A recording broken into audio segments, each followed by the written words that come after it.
and she hands me my raincoat.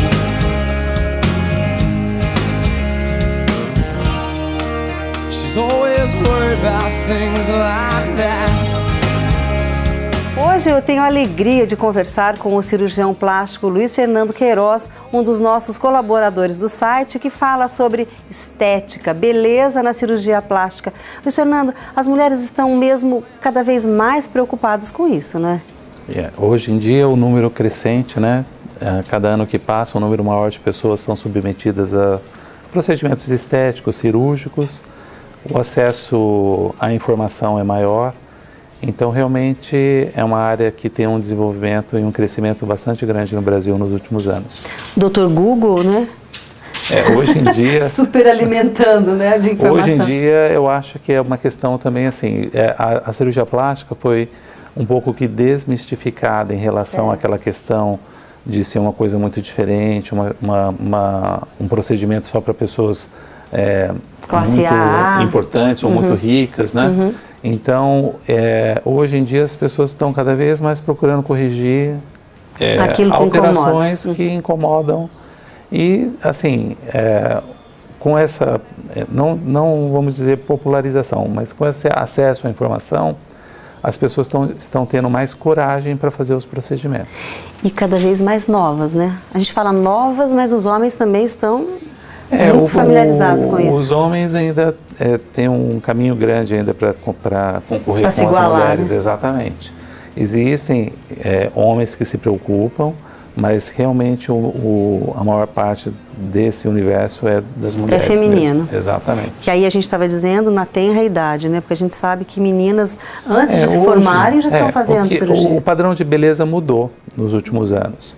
Então, aquele padrão de beleza feminino de uma mulher ou uma moça com pouca mama, ele que foi um ícone aí na década de 90, 80, 90, começou a mudar gradativamente. Hoje em dia, a gente tem a cirurgia de prótese de silicone sendo realizada cada vez mais cedo. É a mais realizada no Brasil? Não é a mais realizada. A cirurgia mais realizada ainda é a lipoaspiração. Ah, é? É. Lipoaspiração e plástica de abdômen. Você é muito tranquilo naquilo que você se propôs. Você é médico, você é responsável também pelo setor de queimados do Hospital Universitário de Londrina. Você vê isso com outros olhos, né? Eu acho que hoje em dia, para mim, o mais importante para o meu paciente é segurança. Então, eu acho que o paciente tem que entender que o tempo de cirurgia que ele vai se submeter, o tamanho da cirurgia que ele vai se submeter, então não adianta a pessoa querer fazer muita coisa ao mesmo tempo. E quando você começa a questionar o paciente em relação a quanto tempo ele vai ficar na sala de cirurgia, as cicatrizes, o pós-operatório, o cuidado no pós-operatório, o repouso adequado, alguns pacientes acabam perdendo aquela ilusão de que eles estão indo fazer um procedimento igual no salão de cabeleireiro para cortar um cabelo ou fazer uma maquiagem, no dia seguinte eles vão estar numa festa. Por menor que seja o procedimento cirúrgico, na área de cirurgia plástica, não deixa de ser uma cirurgia. Então o paciente tem que estar em condições para fazer a cirurgia, para que ele tenha segurança, o que é mais importante. Porque todo mundo questiona depois quando ocorrem os acidentes. Só que ninguém, depois que o acidente ocorre, ninguém vai se perguntar se o paciente realmente fez um exame pré-operatório adequado, se ele estava apto para fazer aquele procedimento ou não, se o médico era realmente cirurgião plástico ou não.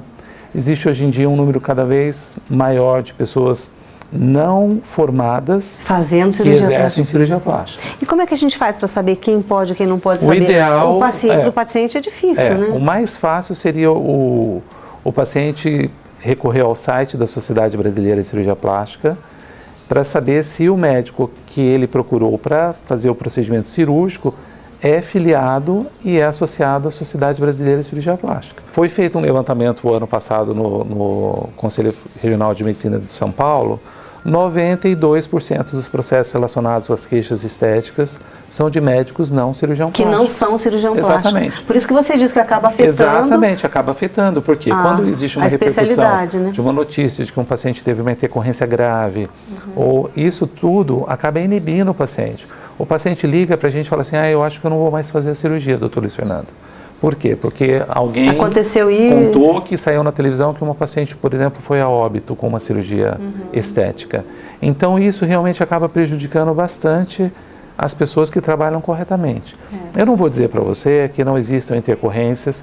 Eu acho que intercorrências ocorrem em qualquer área da medicina.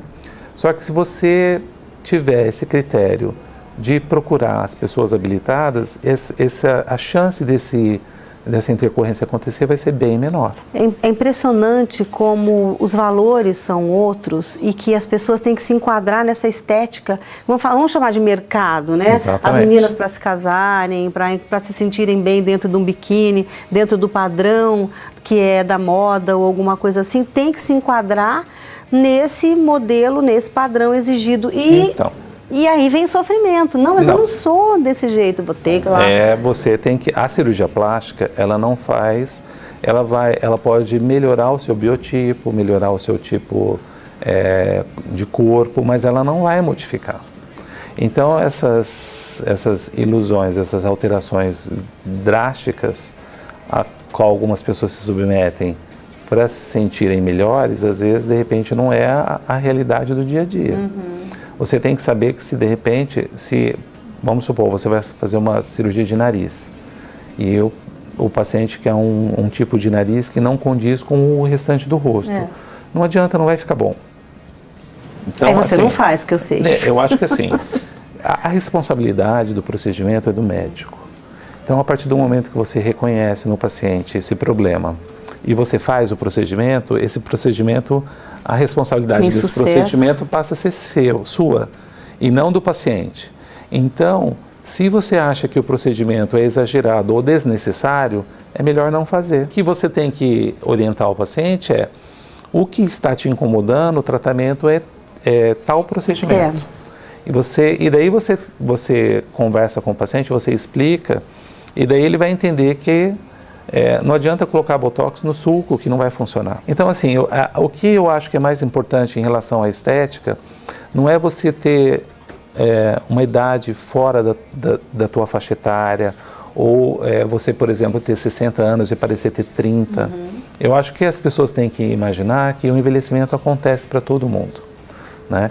E que você pode ser uma pessoa que tem 60 anos com uma qualidade de pele excelente ou um rosto jovial de uma pessoa de 50 ou 40 anos, mas nunca de 20. Então, essas caricaturas que as pessoas criam na mente é que realmente dificultam, porque a pessoa que busca constantemente essa idade de 20 anos ou de 30 anos e ela quer concorrer com uma faixa etária que não é a dela, eu acho que ela tem que se adequar à época que ela está vivendo. Você tem que tentar fazer com que o paciente tenha uma qualidade de pele excelente, não tenha excesso de pele, por exemplo, que a cirurgia plástica trata muito bem, mas de uma maneira que a pessoa fique natural.